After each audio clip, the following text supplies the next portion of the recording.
10월 2일 목요일 아침 우리가 함께 나눌 말씀은 역대하 15장 1절에서 19절까지의 말씀입니다. 14장에서 아사는 하나님을 의지해 구스의 100만 대군을 물리쳤습니다.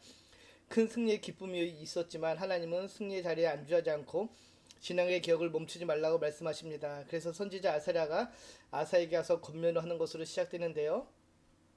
먼저 2절을 보면 이렇게 얘기합니다. 그가 나가서 아사를 맞아 이르되 아사와 및 유다와 베냐민의 무리들아 내 말을 들으라. 너희가 여호와와 함께하면 여호와께서 너희와 함께하실지라.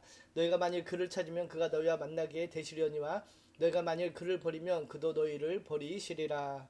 방금 읽은 이 2절 말씀은 크게 세 가지로 나눌 수 있습니다. 먼저 조건적 동행이죠. 너희가 여호와와 함께하면 여호와가 너와 함께하시리라. 하나님은 언제나 우리와 함께하시길 원하십니다. 그러나 백성이 하나님을 떠나버리면 그 임재를 경험할 수 없습니다. 함께한다는 것은 단순히 예배당에 나오는 것이 아니라 삶의 방향과 선택을 하나님께 맞추는 것이죠. 그리고 너희가 만일 그를 찾으면 너희와 만나게 하시리니 조건적인 만남을 말씀하십니다. 하나님을 찾는다는 것은 전심으로 구하고 갈망하는 태도를 의미합니다. 하나님은 찾는 자에게 반드시 응답하시고 만나 주십니다. 그래서 고난이 찾아올수록 더 깊이 찾는 것이 신앙인의 길입니다. 그러나 너희가 만일 그를 버리면 그도 너희를 버리시리라. 하나님은 인격적인 분이시기에 억지로 붙잡지 않으십니다. 우리가 하나님을 버리고 우상을 따를 때 하나님도 우리를 내버려 두십니다. 결국 가장 큰 불행은 하나님 없이도 살 수 있다는 생각으로 살아가는 것입니다. 하나님의 임재와 동행은 일방적 자동 보장이 아니라 백성의 태도와 반응에 따른 언약적인 관계라는 사실을 우리는 기억해야 될 것입니다. 그리고 이어지는 3절에서 4절을 보면은 이스라엘이 오랫동안 하나님이 없이 가르치는 제사장도 없이 율법도 없이 방황했음을 말씀하십니다. 그러나 그들의 환난 가운데서 여호와께 돌아가 하나님을 간절히 찾을 때에 하나님께서 응답하셨다라고 증언하죠. 이 말씀은 인간의 삶이 하나님을 떠나면 방향을 잃고 혼란에 빠질 수밖에 없음을 보여줍니다. 동시에 하나님은 언제든 돌이켜 찾는 자를 외면치 않으시고 반드시 만나주시는 분이심을 강조합니다. 오늘 우리도 삶이 흔들리고 길을 잃은 것 같을 때 하나님을 다시 찾기를 소망합니다. 우리의 삶이 흔들릴 때, 우리가 길을 잃고 방향할 때, 하나님께 돌아가 하나님을 찾을 때 그분은 우리를 만나주시고 우리의 길을 인도해 주실 것입니다. 그리고 이어지는 8절부터는 아사의 개혁과 하나님과의 언약 갱신에 대한 내용이 주어집니다. 8절을 보면 이렇게 이야기하죠. 아사가 이 말 곧 선지자 오뎃의 예언을 듣고 마음을 강하게 하여 가증한 물건들을 유다와 베냐민 온 땅에서 없애고 또 에브라임 산지에서 빼앗은 성읍들에서도 없애고 또 여호와의 낭실 앞에 있는 여호와의 제단을 재건하고. 아사는 선지자의 말씀을 듣자 마음을 강하게 하였습니다. 마음을 강하게 한다는 것은 용기를 낸다라는 뜻인데요. 그는 곧바로 가증한 우상들을 제거하고 여호와의 제단을 수축합니다. 신앙의 개혁은 결심만으로 끝나지 않고 행동으로 이어질 때 참된 변화가 일어납니다. 아사가 행한 이 개혁은 단순한 제도의 개혁이 아니라 신앙의 중심을 회복하는 결단이었습니다. 우상을 그대로 두면 언제든 마음이 흔들릴 수 있기 때문에 그는 남유다 전역에 있는 우상을 없애게 됩니다. 어제도 말씀드렸지만 오늘 우리의 우상은 눈에 보이는 신상이 아닙니다. 하나님보다 더 사랑하고 하나님보다 더 의지하는 것들이 바로 우리의 우상인데요. 돈일 수도 있고요. 성공일 수도 있고 사람일 수도 있습니다. 하나님만이 우리의 삶의 주인 되심을 선포하고 다른 모든 것들을 주님보다 앞설 수 없음을 고백할 때에 우리는 우리의 마음속에서 우상을 제거하고 온전히 하나님을 바라보게 될 것입니다. 우상을 제거한다는 것은 그래서 단순히 무언가를 버리는 것이 아니라 내 삶의 왕자, 즉 내 삶의 주인을 하나님께 드리는 것입니다. 혹시 나도 모르게 붙잡고 있는 작은 우상들이 있으십니까? 바라기는 오늘 이 시간 결단함을 내려놓고 온전히 하나님만을 바라보는 우리의 삶이 되기를 축복합니다.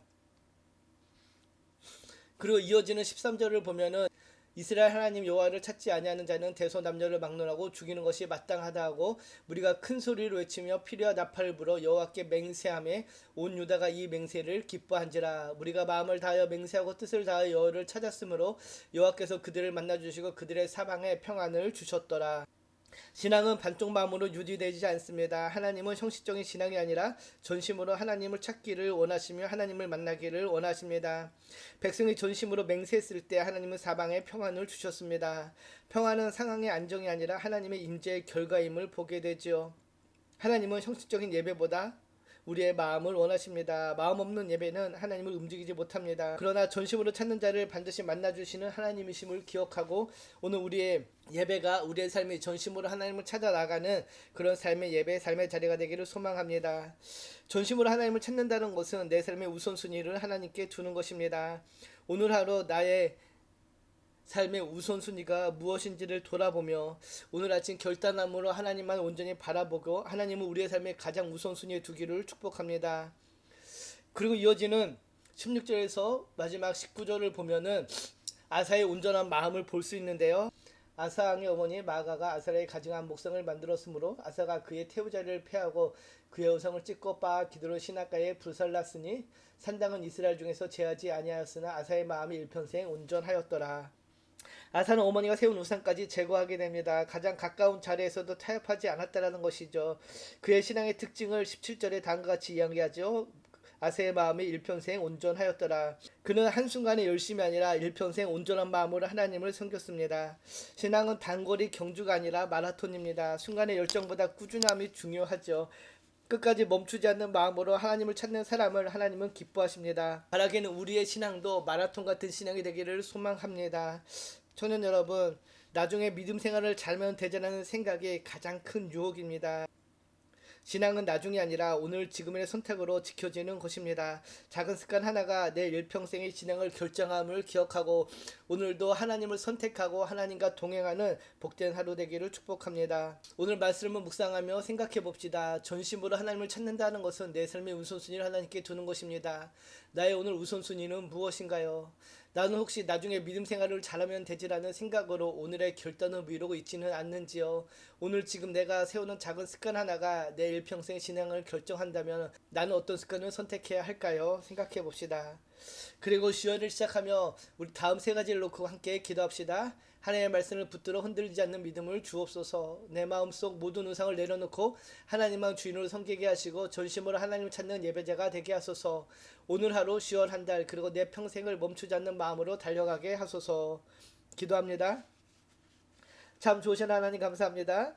하나님의 말씀을 붙들어 흔들리지 않는 믿음을 우리에게 주시고 우리의 마음속 모든 우상을 내려놓고 온전히 하나님만을 바라보며 나아가는 우리의 삶이 되게 하여 주시옵소서. 작은 습관 하나가 우리의 평생 신앙을 결정함을 기억하고 끝까지 멈추지 않는 마음으로 주님의 길을 따르게 하여 주시옵소서. 감사드리며 우리를 권하신 예수님의 이름으로 기도드립니다. 아멘.